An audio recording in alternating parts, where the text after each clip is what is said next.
Hey, I'm Hunt, and this is Hunt on LSU, your channel for LSU Fighting Tiger football talk. Enjoy the video. We want you to leave a comment below, hit that like button, and subscribe right below the video.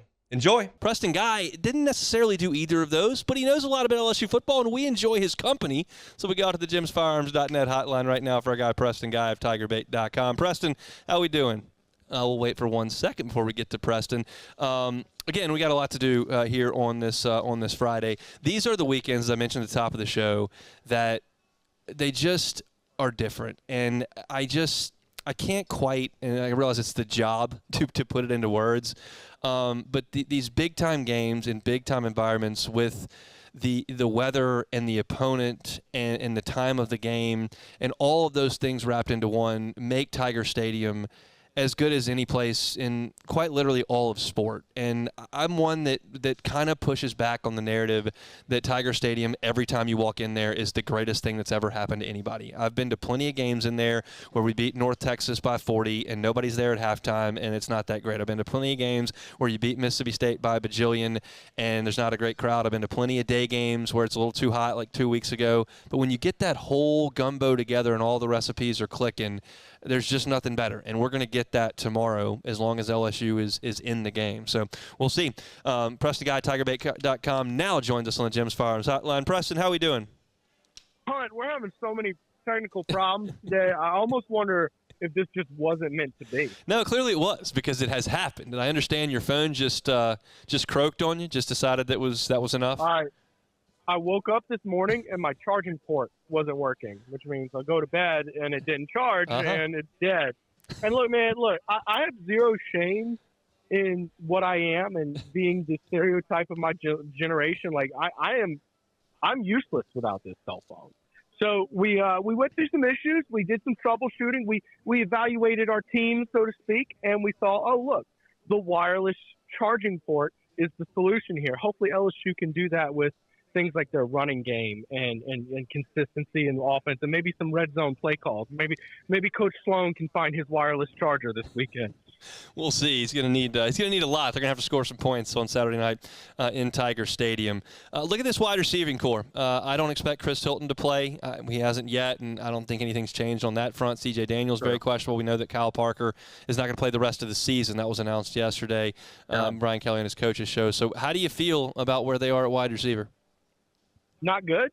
Okay. But Kyron Lacy being healthy certainly helps a lot. But I think we're kind of seeing with Kyron Lacy this year is, he's just not the complete receiver we were hoping he would be. He definitely has flashes of dominance. There's no doubt about that. But, that's a lot of guys. That's a lot of guys. And you're looking for someone to step up. I could start naming guys, but honestly, I almost wonder, is it going to be someone we're not expecting, who just comes in, has an opportunity, and balls out, So that's kind of where I am. I kind of don't want to, say something and look stupid when it's someone completely different who shines out this weekend. I got to look stupid 10 hours a week on here. You're only here for 15 minutes. You can make that happen.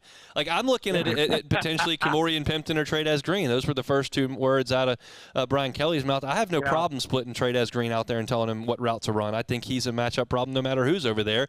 I think that LSU's got other options, but this is not necessarily a bad one in my estimation.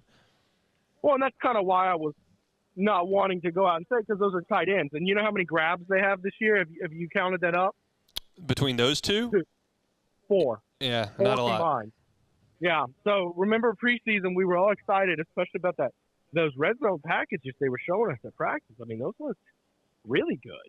So I'd be shocked if they don't lean on tight ends more than they have in this game, and maybe even put a guy like Trades Green at wide receiver, and let's see what he can dial up. But I would expect with that many receivers out, you're going to see something crafty and different.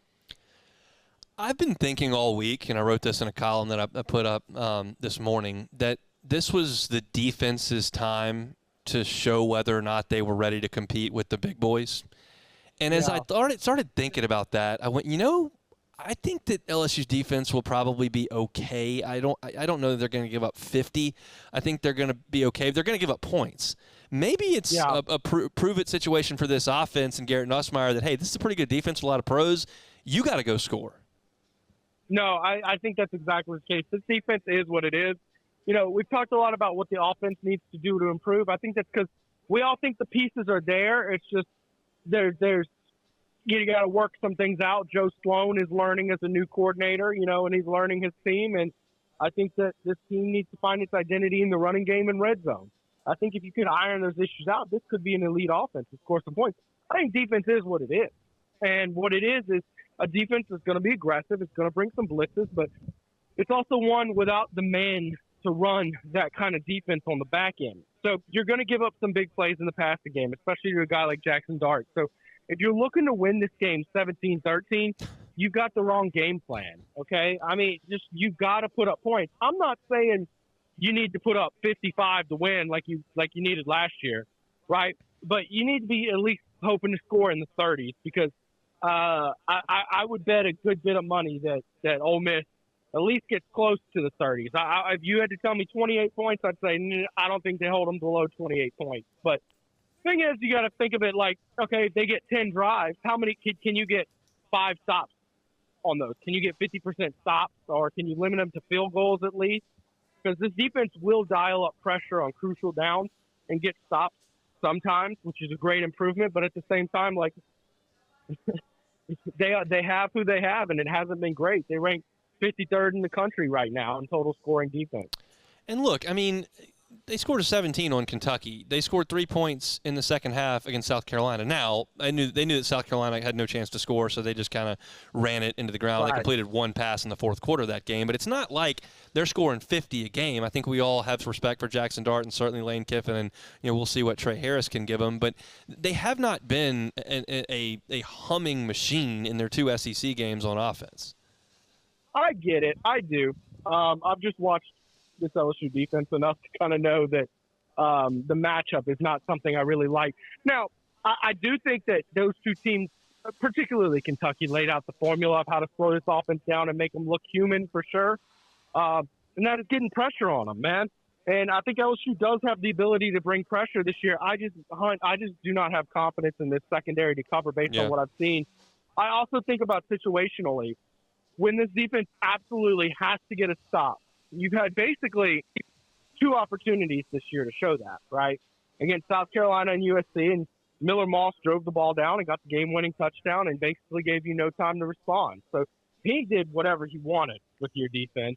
And then Robbie Ashford in South Carolina, who is not a prolific passing offense at all. No, they're terrible. Right, especially with Robbie Ashford out there. I think they completed 2 passes with Robbie Basher in that game, and the defense still gave up enough yardage to give up the game-tying field goal. They just missed it.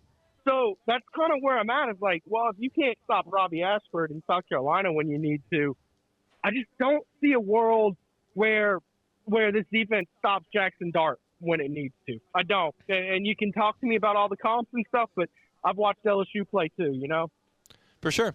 When you look at LSU's offense, specifically DJ Chester and the 2 guards in the middle, and probably extending to the tackles as well, and you look at the personnel that Ole Miss has got with Walter Nolan and J.J. Pegues, and I think Umami Alan's going to play, but obviously Ivy is as well. They got pros up there. How do you feel about those guys' ability to keep Garrett Nussmeier clean enough? While they're passing, I think that they should be all right.